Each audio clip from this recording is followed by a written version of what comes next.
I wanted Anthony Joshua. You know, he was the gold medalist. His name is ringing over here, man. So that's who we wanted.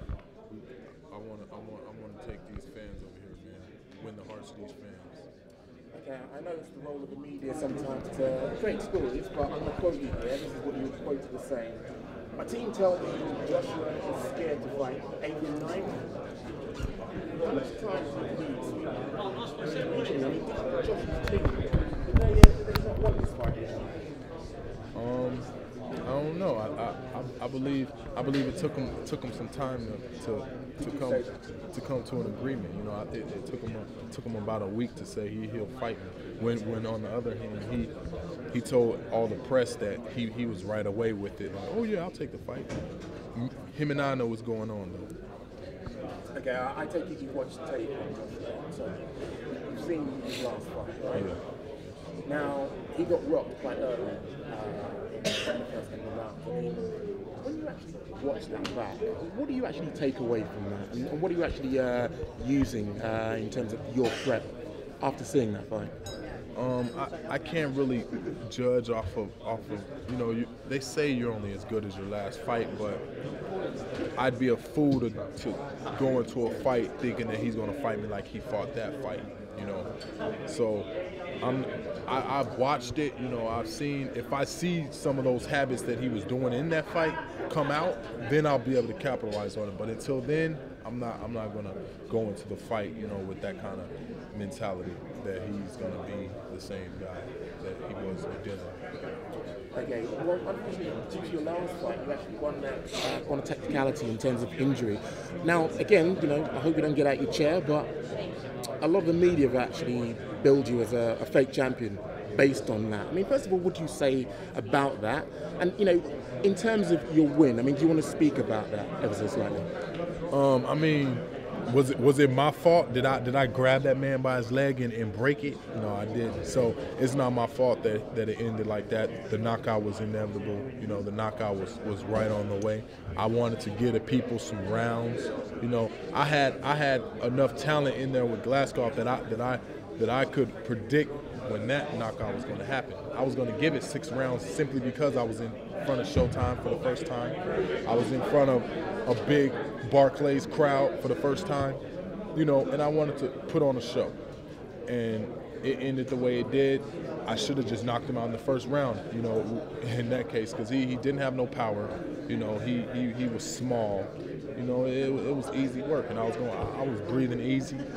Going back to the corner, just listening. Oh, I got y'all. Yep. I know what I'm gonna do. It's easy. You know, that was easy work, man. Final couple of questions. Do you have a prediction for this fight? I mean, how are you going to finish this? By knockout. We're heavyweights, man. Don't nobody want to see 2 big old giants. We're in the era of the giants as well.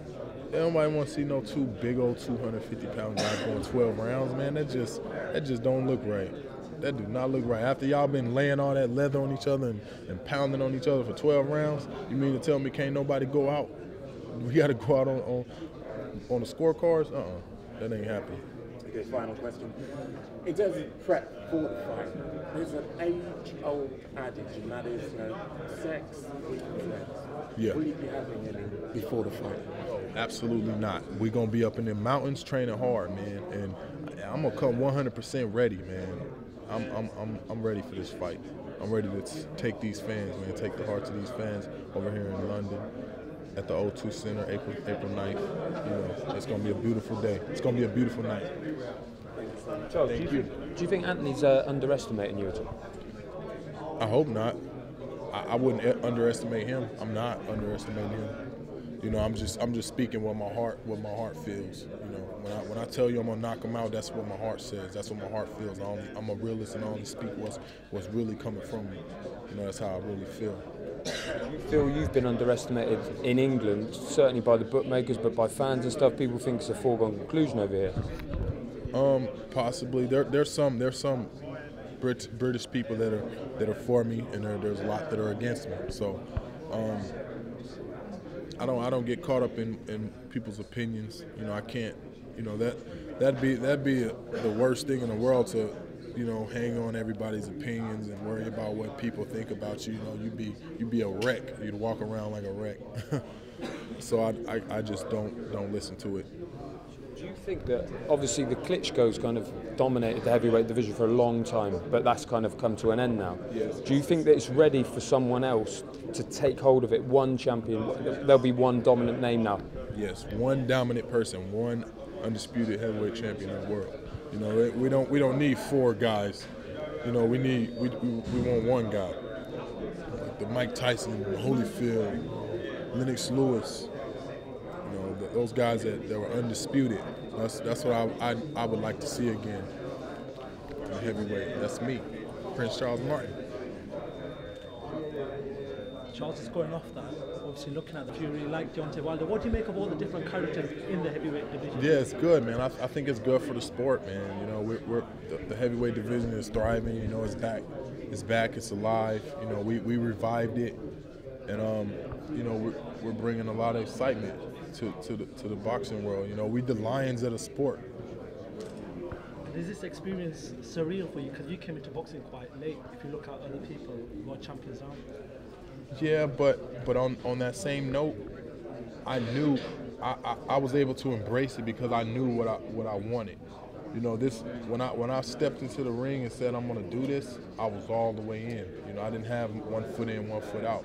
You know, I was ready for all of this. You know, this is natural to me. I'm a laid back type of guy by nature. You know, and nothing excites me. You know, this is easy. So no pressure. No pressure at all, none whatsoever. I never feel pressure because my whole upbringing, you know, it was so tough, man. Just to live, man. It's just so hard. You know, so this is I love this. Charles, thank you very much. Thank you.